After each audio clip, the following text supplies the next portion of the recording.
Good morning to all our Sports Today family members. This is the day when we are looking at certain major sporting events that are going to take place, especially in the world of, whether you believe it or not, surfing. India does have a very historic chance of doing well in surfing, but I'll come to that a bit later. Now, there is a very special episode of Kutti Stories by Ravichandran Ashwin that he's invited Sanju Samson.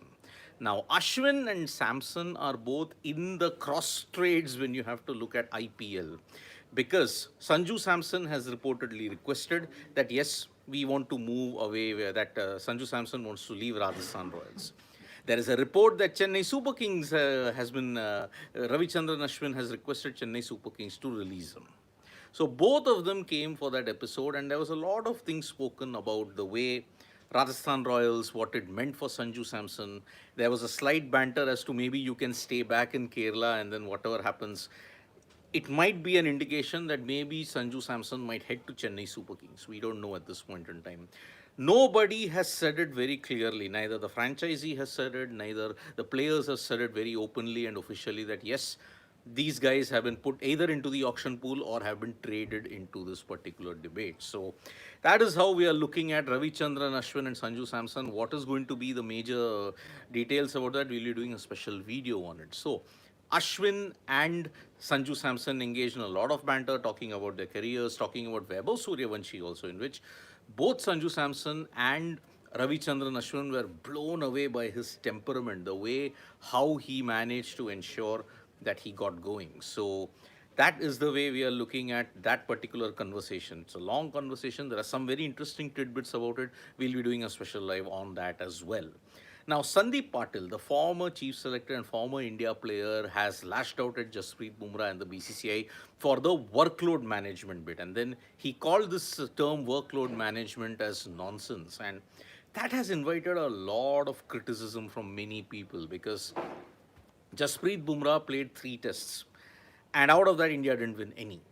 2 tests he didn't play, India managed to win. So India has shown that they can win tests without Bumrah. Now, many people were questioning the commitment that they had, that Jasprit Bumrah has had towards India. And Sandeep Patil, when you look at it, joined the likes of Sunil Gavaskar, the likes of Irfan Pathan. Sunil Gavaskar, in fact, spoke on Sports Today at that point when he said that all this thing about workload is just nonsense, and Sandeep Patil just echoed that. But remarkably, the fans have also gone after Sandeep Patil because they're saying like you can't question Bumrah's commitment at all. We are also not saying we have to question Bumrah's commitment one bit. We are also not advocating that at all. But actually, this workload bit has come about because of Bumrah's history of injury, that too not short term, long term injuries. And that is the real reason why this is a real, you may say, an eye opener as far as the workload debate is concerned. What do you define workload? How do you define workload? That is the thing which we are all looking at this point in time. So, Jasprit Bumrah is getting support as well now. Looking at the broader horizon of it, there was a small bit of trolling that happened immediately after the end of the Oval Test.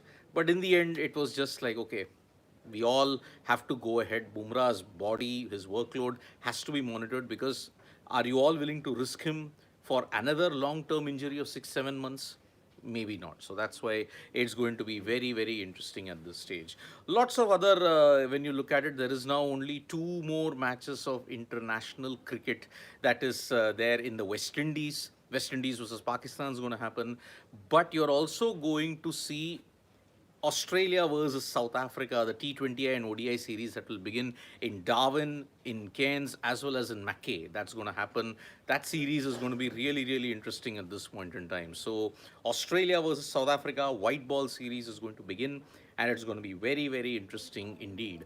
Amidst this Australian tour, once more there are a lot of speculations over Virat Kohli and Rohit Sharma. There is now several unconfirmed reports which are stating that, oh, maybe the Australia series will be the last for Rocco, but then there is not much credibility in those reports. I mean, you're just going to play 6 ODIs in 2025.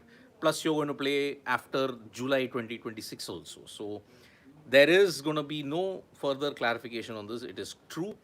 Virat and Rohit, when you look at it, they will play the 2027 ODI World Cup. It's a truly speculative news that's going around at this point in time. So that's why it's going to be very, very interesting to see how these two fare up for the Australia series that's going to begin from October onwards.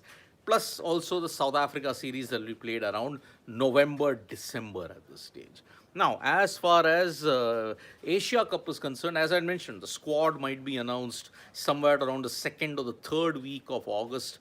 Let's see how that happens. And there are a lot of people expected to come. There is Shreyas Iyer who's expected to come back in the Test squad against the West Indies. Whether he will come back for that we do not know. So that's a big problem, and that's why all eyes will be on August 20th. Plus, when you look at it, at that time you may probably be having a squad announcement for the Asia Cup and for the West Indies test. Although the West Indies test, when you look at it, it will be played in October, maybe somewhere in middle of the Asia Cup or just before the start of the Asia Cup, you may have the announcement of that. So that is going to be very interesting. As far as other sports is concerned, in the Chennai Quant Box Chennai Grandmasters, Arjun Erigaisi still half a point behind Vincent Kamer. Vincent Kamer has now put in a great show, and it might be a straight shootout between these two guys, Arjun Erigaisi and Vincent Kamer at this point in time. But as I had mentioned at the start of the morning, there's something very, very interesting in the world of surfing and in the Asian Surfing Championships. When you look at, there's this one man from Kovalan, Ramesh Budilal. He is on the cusp of securing a historic medal in the Asian Championships, and that is going to be huge considering surfing and the impact that it has had in India, which is very, very negligible.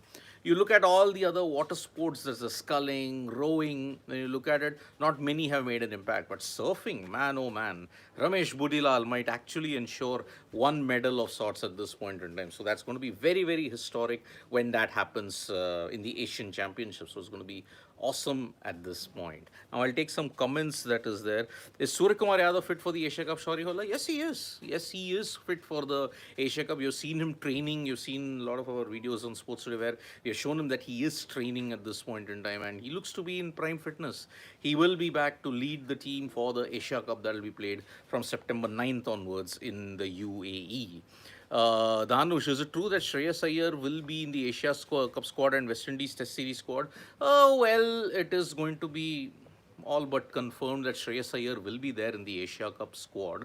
There seems to be no reason as to why you have to leave him out. But again, there are so many players crammed up in that India squad for the T20Is. We don't know who's going to be there. So how will Shreyas Iyer fit in? That we don't know. As far as the Test squad is concerned, still 2 months to go. Maybe you may see that towards the middle part of September about a Test series announcement. So let's see how that pans out. Reports on Rocco retiring from ODI after All Series. BCCI wants to show the greatest ODI batters to play Vijay Hazare to earn their place. BCCI turned filthy and will soon turn fans into haters. But then, see, if Rocco they want to play Vijay Hazare, what is the big deal about it? I mean, for far too long we have been saying that, see, you can't avoid domestic cricket at any cost. I mean, if you have time, play. And anyway, there is such a big gap. I mean, you don't play anything after October. You will be playing the series against South Africa only in November and December. And then you don't play anything until July. Why can't you play some Vijay Hazare matches? It's not a ego tussle that is going on. But let's see. If they are retiring after that from ODIs, can't help it, because see, you're in a very crucial crossroads at this point in time. You want to build the team for 2027, but honestly, if you ask me, the ODI team doesn't need transition at this point until 2027. You got the core. After 2027, you can start the transition, and I've been saying it from day one. Virat and Rohit are playing the World Cup of 2027 unless something dramatic happens. So that is the way we are looking. Isn't KKR a better fit for Sanju? Oh, no. I mean, the move is linked to CSK. That is the thing. But yeah, it can happen with KKR. Who needs a wicket-keeper batter at the top when you look at the IPL franchisees? CSK have MS Dhoni, but then we all know that MS Dhoni is not going to be around as a player for a long time in CSK. So you need at this particular point in time. And KKR, well, Yeah, they do need certain things. So yeah, I do agree. KKR is a better fit for Sanju than when you look at it. Both won't retire by their wish. They'll be forced by Gigi and Agarkar, which is the problem. See, Test cricket, did they retire on their own or were they forced to retire? No one has said it out ever publicly. So, if that same script plays out, let's see how it goes. So, yes, lots to talk about this Sunday. There will be some videos up on Sports Today regarding the Asian Surfing Championships. The Quant Box Chennai Grandmasters is almost at the halfway point, and on 15th, we'll come to know who's the winner of it. Can Arjun, who finished runner-up in the previous two editions, win this time around, or it'll be third time unlucky for Arjun? That is going to be really, really interesting. So that is how we are looking at this particular Sunday. Thank you so much, folks, for joining us for this update. Subscribe to Sports Today for all the latest news and analysis.